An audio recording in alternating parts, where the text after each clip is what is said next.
Rekan-rekan kaum muda yang terkasih, Tahun Pemuda Sedunia atau yang dikenal dengan World Youth Day yang baru saja diselenggarakan di Lisbon, Portugal, masih menyisakan banyak kisah indah.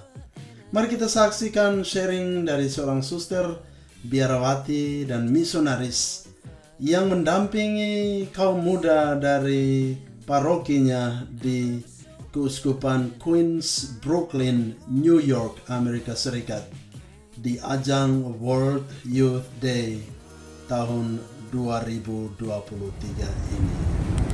Ini nama saya Suster Safriana Ngene SSPS. Saya asal dari Kelite, Aimere, Paroki Ruto. Saya sekarang berada di dapat pedoman misi di Amerika, sudah 20 tahun di sini dan di New York sejak tahun 2015 dipercayakan sebagai pemimpin katekis untuk religious education untuk agama. Anak-anak dari sekolah negeri mendapat pendidikan agama di tempat di mana saya pimpin. Saya ada 250 anak di Paroki Resurrection Ascension dengan Our Lady of the Angelus. Mereka mempersiapkan diri untuk terima komuni pertama, untuk Krisma. Itu banyak sekali anak-anak ini, keluarga yang datang dari segala penjuru, very diverse.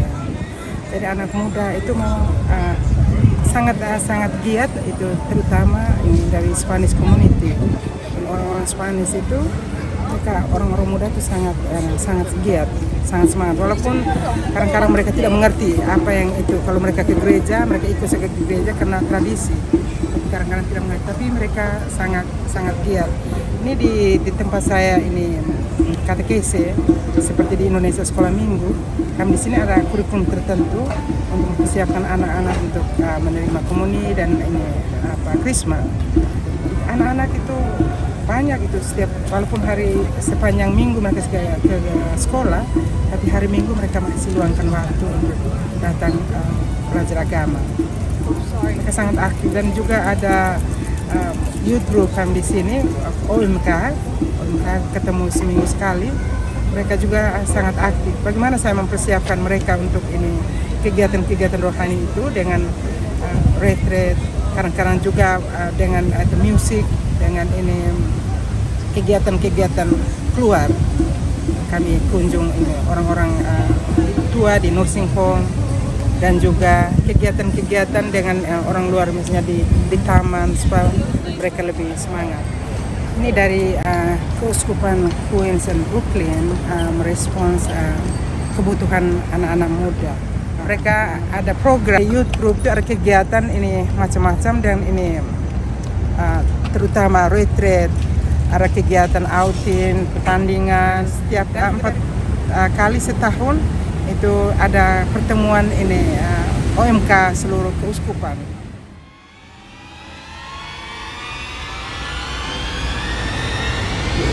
Muda yang mengikuti pertemuan World Youth Day di Portugal. Kami di New York ini ada 8 keuskupan.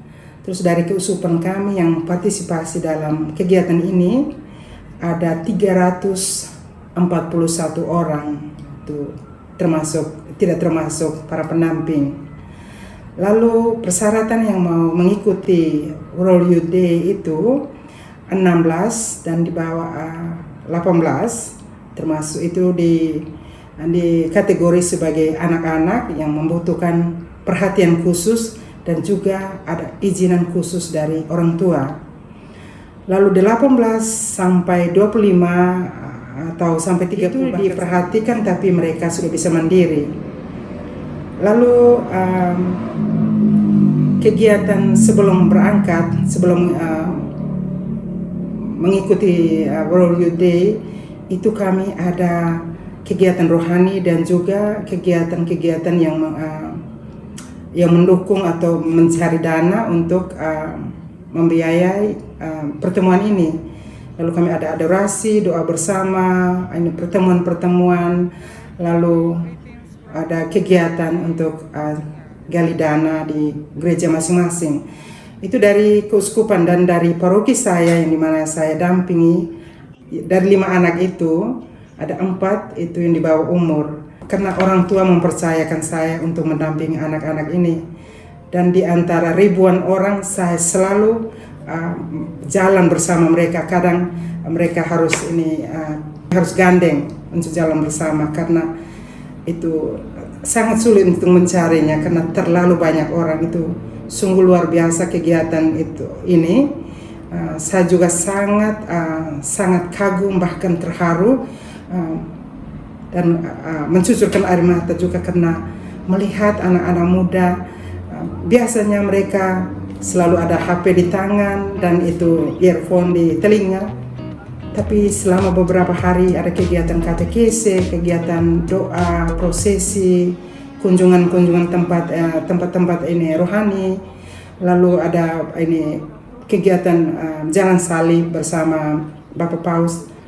Kegiatan itu begitu padat, melelahkan, sangat ditantang karena harus pergi pagi-pagi, pulang jauh malam, tetapi pantas. Itu sangat jauh, jadi kita berjalan berkilo-kilo untuk menuju ke tempat itu. Tapi orang muda begitu semangat dalam perjalanan, mereka menyanyi, berdoa, mereka begitu kusuk. Lalu mereka, kesan saya melihat mereka merasakan kehadiran Tuhan di dalam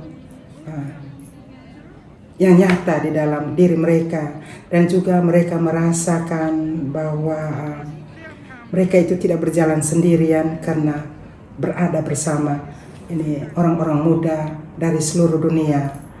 Dan terlebih juga mereka merasakan begitu berkesan karena mereka boleh berdoa, boleh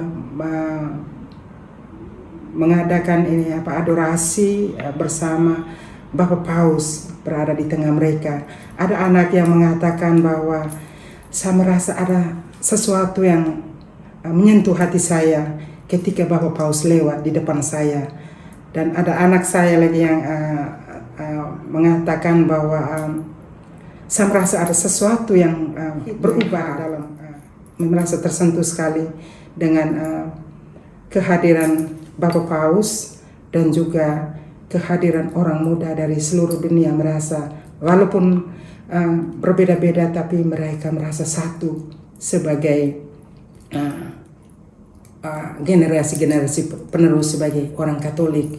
Dan kesan saya melihat orang muda seperti ini, saya melihat bahwa gereja Katolik ini tidak mati. Gereja Katolik masih hidup, selalu hidup walaupun banyak tantangan dan kesulitan, tetapi iman Katolik itu tetap hidup di dalam diri anak-anak muda. Saat ini mereka datang bersama dan mereka berdoa bersama, lalu menyatakan bahwa Tuhan itu hadir dalam diri mereka dan dalam diri sesama orang muda yang hadir dari seluruh dunia. Lalu dalam katekesi hari pertama kita dipimpin langsung oleh Bapak Uskup. Hari pertama itu Bapak Uskup dari keuskupan kami, Queen dan Brooklyn.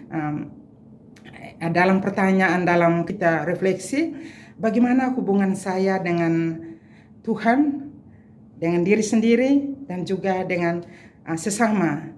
Itu menarik sekali bahwa banyak anak muda yang begitu berani untuk membagikan pengalaman iman mereka dan juga pengalaman pribadi mereka. Itu saya sangat kagum, tidak sungkan-sungkan untuk membagikan pengalaman itu karena mereka tahu bahwa OMK yang datang sini itu punya tujuan yang sama, adalah untuk bersatu dengan, lebih dekat dengan Yesus lewat sesama, lewat Bapak Paus yang mereka rindukan selama ini untuk bertemu. Menarik sekali dalam kegiatan, dalam katekese itu sangat suasana doa itu mereka sangat kusuk orang-orang muda. Dan ada pengakuan, ada ada adorasi, ada doa rosario, lalu ada kunjungan ke tempat-tempat bersejarah seperti tempat penampakan Bunda Maria kepada ketiga anak, Francisco, Lucia, dan Jacinta.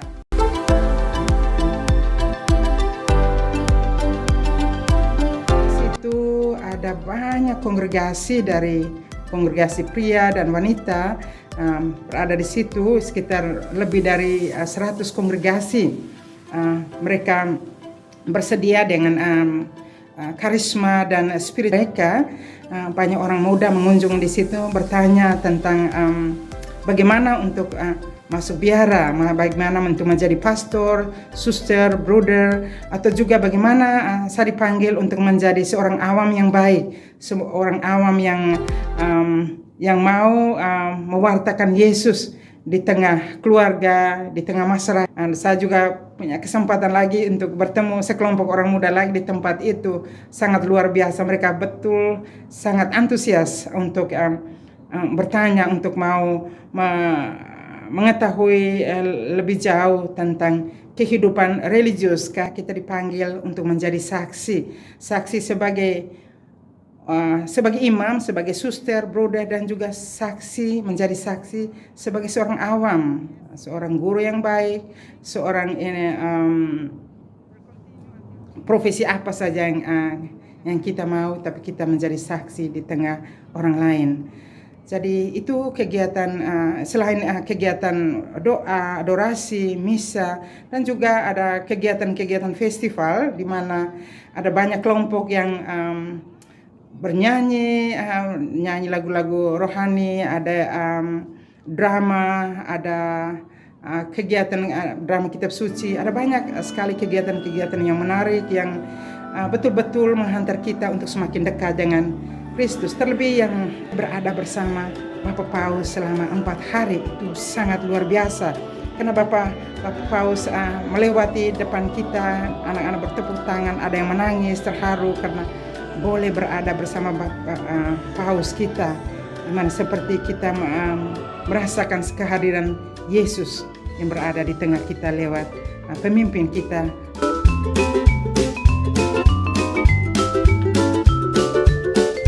Ini menjadi pertanyaan dan juga mungkin pesan buat kaum muda OMK di Indonesia, di tanah air kita, lebih-lebih di paroki atau di keuskupan asal suster.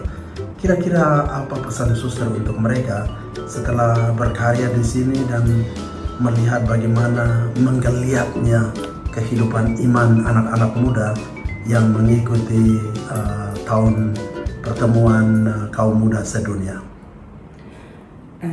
Kesan saya setelah melihat anak-anak muda dari New York, dari kota yang tidak pernah tidur, tapi mereka masih punya waktu untuk mengikuti kegiatan-kegiatan seperti ini. Pesan saya untuk anak-anak muda OMK di tanah air, gunakanlah kesempatan yang diberikan.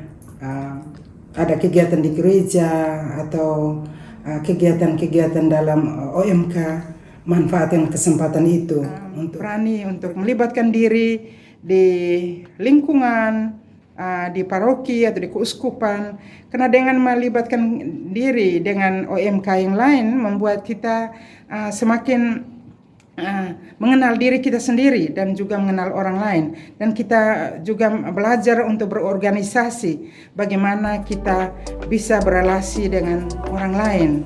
Jadi tetap semangat dan semoga World Youth Day atau pertemuan orang muda sedunia 4 tahun lagi di South Korea, di Seoul, bisa banyak orang muda yang dari Indonesia yang ikut. Ini harapan terakhir untuk kaum muda Indonesia. Semoga World Youth Day 2027 di Korea bisa banyak yang ikut, karena World Youth Day kali ini hanya sekitar 100 orang dari seluruh Indonesia. Kita mengharapkan semoga World Youth Day berikut banyak anak-anak muda, bahkan dari Flores. Kamu adalah penerus gereja Katolik.